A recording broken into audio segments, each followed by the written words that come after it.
আচ্ছা, আপনার পকেটে এখন হাত দিন তো, কি পেলেন? ফোনের চার্জার, হেডফোন আর এক মুঠো বাতাস, নাকি শুধুই হতাশা? বিশ্বাস করুন, আপনার এবং আমার পকেটের অবস্থা একসময় হুবহু সেম ছিল। মাসের শেষে বাপের কাছে টাকা চাইতে গেলে মনে হয় যেন কিডনি চেয়ে ফেলেছি, আর বন্ধুরা যখন ট্রিট চায় তখন মনে হয় মাটির নিচে ঢুকে যায়।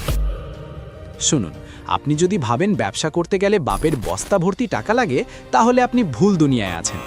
আজ আমি আপনাকে এমন 3টি ব্যবসার কথা বলবো যা শুরু করতে আপনার পকেটের ওই 1 টাকাও লাগবে না।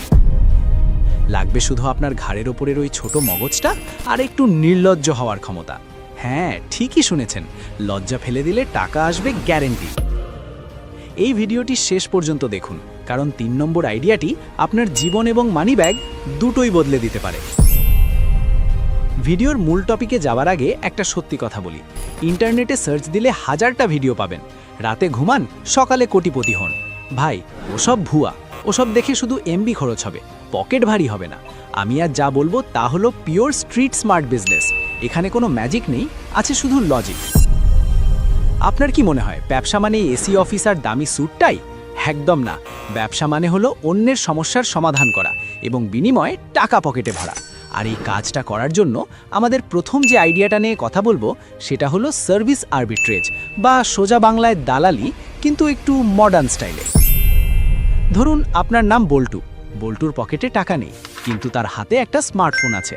বল্টু দেখলো তার এলাকার ভাই ভাই বিরিয়ানি হাউসের বিরিয়ানি দারুণ, কিন্তু তাদের কোনো ফেসবুক পেজ নেই, বা থাকলেও সেখানে শেষ পোস্ট করা হয়েছিল 2015 সালে। বল্টু সোজা রেস্টুরেন্টের মালিকের কাছে গেল। মালিক তখন মাছি মারছে। বল্টু গিয়ে বলল, চাচা, আপনার বিরিয়ানি তো জোস, কিন্তু কাস্টমার কই? আমাকে দায়িত্ব দিন। আমি আপনার বিরিয়ানির ছবি তুলে ফেসবুকে এমনভাবে মার্কেটিং করব যে মানুষ ছবি দেখেই জিভ দিয়ে জল ফেলবে। মালিক ভাবলো, টাকা তো লাগছে না, দেখি না কি হয়। বল্টু সুন্দর করে মোবাইলে ছবি তুলল, চটপটি ক্যাপশন দিল, আর এলাকার গ্রুপগুলোতে পোস্ট করলো। ব্যাস, কাস্টমার আসা শুরু। বল্টু মাস শেষে মালিকের কাছ থেকে একটা ফিক্সড স্যালারি বা পার্সেন্টেজ নিল। এখানে বল্টুর ইনভেস্টমেন্ট কি? জিরো, শুধু একটু মুখের কথা আর বুদ্ধির খেলা। আপনারা যারা ভিডিওটা দেখছেন, আপনাদের মধ্যে কতজন সারাদিন ফেসবুকে বা ইনস্টাগ্রামে রিলস দেখে সময় নষ্ট করেন? একটু কমেন্ট করে জানান তো, আমিই লিখে। লজ্জা পাবেন না, আমরা সবাই করি। এখন ভাবুন, এই স্ক্রল করার সময়টা যদি অন্যের বিজনেস প্রোফাইল ম্যানেজ করায় দিতেন, তাহলে কিন্তু মাস শেষে পকেটটা গরম থাকতো। এটাকে বলে সোশ্যাল মিডিয়া ম্যানেজমেন্ট এজেন্সি। নামটা ভারী শোনালেও কাজটা পানির মতো সহজ। আজই আপনার এলাকার বা পরিচিত ছোটখাটো ব্যবসায়ীদের টার্গেট করুন, তাদের ডিজিটাল মার্কেটার হন। বিশ্বাস করুন, তারা টেকনোলজি বোঝে না, আর আপনি টেকনোলজির পোকা। এটাই আপনার পুঁজি। এবার আসি দ্বিতীয় ব্যবসায়। এটা আমাদের সবার খুব পরিচিত, কিন্তু আমরা এটাকে সিরিয়াসলি নিই না। নাম হলো লোকাল ড্রপশিপিং বা রিসেলিং। দাঁড়ান, আলিবাবা বা অ্যামাজনের কথা ভাববেন না, আমি দেশি স্টাইলের কথা বলছি। ধরুন আপনার বন্ধু মফিজের একটা কাপড়ের দোকান আছে, কিন্তু মফিজের দোকানে মাছি ভনভন করে, কাস্টমার নেই। আপনি মফিজকে বললেন, দোস্ত, তোর পাঞ্জাবিগুলোর ছবি দে তো। আপনি ছবিগুলো নিয়ে সুন্দর করে আপনার ফেসবুক ওয়ালে, হোয়াটসঅ্যাপ স্ট্যাটাসে বা একটা ফ্রি পেজ খুলে আপলোড দিলেন। দাম বাড়িয়ে দিলেন 200 টাকা। কেউ যখন অর্ডার করলো, আপনি মফিজের কাছ থেকে পাঞ্জাবিটা নিয়ে কাস্টমারকে ডেলিভারি দিলেন। কাস্টমার আপনাকে টাকা দিল, আপনি মফিজের আসল দাম মিটিয়ে দিয়ে বাকি 200 টাকা পকেটে ভরলেন। এখানে কি আপনার গোডাউন ভাড়া করা লাগলো? না। স্টক করা লাগলো? না। লস হবার ভয় আছে? তাও না, কারণ প্রোডাক্ট তো আপনি কিনছেনই না আগে। এটাকে বলে স্মার্ট রিসেলিং। বাংলাদেশে এখন হাজার হাজার স্টুডেন্ট এই কাজ করে নিজের হাত খরচ চালাচ্ছে। আপনি বসে আছেন কেন?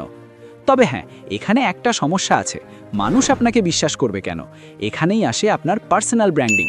আপনাকে অনলাইনে এমনভাবে প্রেজেন্ট করতে হবে যেন আপনি এই লাইনের বস। কাস্টমারের সাথে কথা বলার সময় এমন ভাব নিবেন যেন আপনার নিজের গার্মেন্টস ফ্যাক্টরি আছে। কাস্টমার সার্ভিস ভালো দিলে মানুষ আপনার কাছ থেকেই কিনবে। মনে রাখবেন, মানুষ প্রোডাক্ট কেনে না, মানুষ কেনে বিশ্বাস। আচ্ছা, একটা প্রশ্ন করি, আপনারা কি কখনো ভেবেছেন আপনার মধ্যে এমন কোনো স্কিল আছে যা দিয়ে টাকা কামানো যায়? ধরুন আপনি গিটার বাজাতে পারেন, বা খুব ভালো অঙ্ক বোঝেন, বা আপনি হয়তো খুব ভালো রান্না জানেন।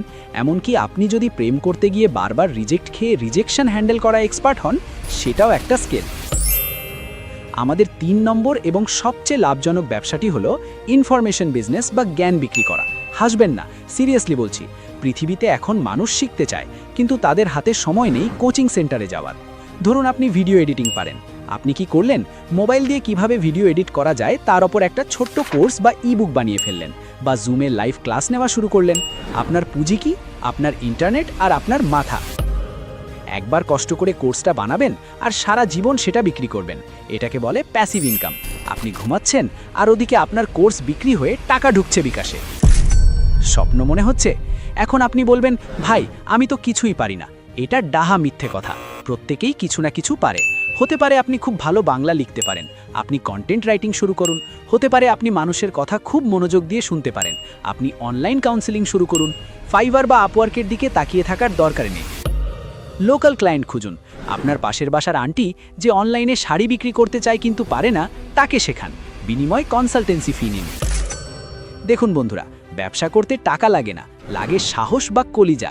আমরা বাঙালিরা খুব আবেগী। আমরা ভাবি লোকে কি বলবে। আরে ভাই, মাস শেষে যখন পকেট ফাঁকা থাকে তখন ওই লোকে এসে কি আপনাকে 500 টাকা ধার দেয়? দেয় না। তাই লোকের কথা বাদ দিন। আসলে কি জানেন, টাকা পকেটে আসার আগে সেটা মাথায় আসতে হয়। আপনার ব্রেন যদি গরিবের মতো চিন্তা করে তবে পকেটে টাকা বেশিক্ষণ টিকবে না।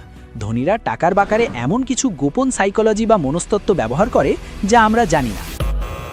আপনি যদি টাকার আসল খেলাটা বুঝতে চান তাহলে ওপরে আই বাটনে আমি আমার টাকার সাইকোলজি বা সাইকোলজি অফ মানির ভিডিওটা দিয়ে দিলাম। এই ভিডিওটা শেষ করে ওটা অবশ্যই দেখে আসবেন। কথা দিচ্ছি আপনার চিন্তার জগতই বদলে যাবে।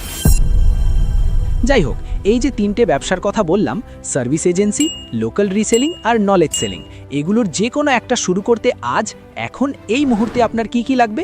একটা স্মার্টফোন, ইন্টারনেট আর ইচ্ছাশক্তি। এগুলো তো আপনার আছেই, তাহলে দেরি কিসের? আমি জানি আপনারা অনেকেই ভাবছেন, আইডিয়া তো পেলাম, কিন্তু ক্লায়েন্ট পাবো কই, বা শুরুটা করব কিভাবে? দেখুন, শুরু করাটাই সবচেয়ে কঠিন। প্রথম কাস্টমার পেতে হয়তো আপনার 7 দিন লাগবে, হয়তো 1 মাস, কিন্তু একবার চাকা ঘুরতে শুরু করলে তখন আর পেছনে টাকাতে হবে না। ভিডিওর এই পর্যায়ে একটা বোনাস টিপস দিই।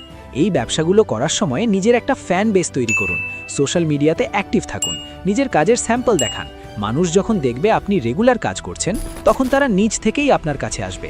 এটাকে বলে ইনবাউন্ড মার্কেটিং। আমরা ভিডিওর একেবারে শেষ পর্যায়ে চলে এসেছি।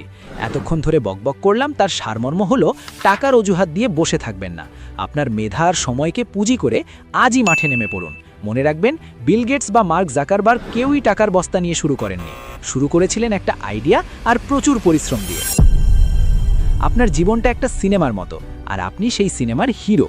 এখন আপনি কি সাইড রোলে দাঁড়িয়ে থাকবেন নাকি নিজের সিনেমার ডিরেক্টর হবেন, সিদ্ধান্ত আপনার। পকেটের ফুটো সেলাই করার দায়িত্ব আপনারই।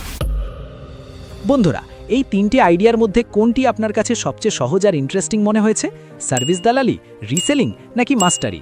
কমেন্টে অবশ্যই জানাবেন। আর হ্যাঁ, আপনারা যদি চান আমি কিভাবে প্রথম ক্লায়েন্ট জোগাড় করবেন বা ফেসবুক মার্কেটিংয়ের গোপন টেকনিক নিয়ে ডিটেলস ভিডিও বানাই, তাহলে কমেন্ট বক্সে ঝড় তুলুন। আপনারা যা চাইবেন পরের ভিডিওতে তাই আসবে। ভিডিওটি ভালো লাগলে লাইক দিন, আর ওই যে লাল সাবস্ক্রাইব বাটনটা দেখছেন ওটা ফ্রিতেই টিপা যায়, টাকা লাগে না। টিপে দিন আর বেল আইকনটা বাজিয়ে দিন যাতে পরের ভিডিও মিস না হয়। দেখা হচ্ছে পরের ভিডিওতে। ততক্ষণ পর্যন্ত পকেট ভর্তি টাকা আর মুখে হাসি থাকুক। আল্লাহ হাফেজ।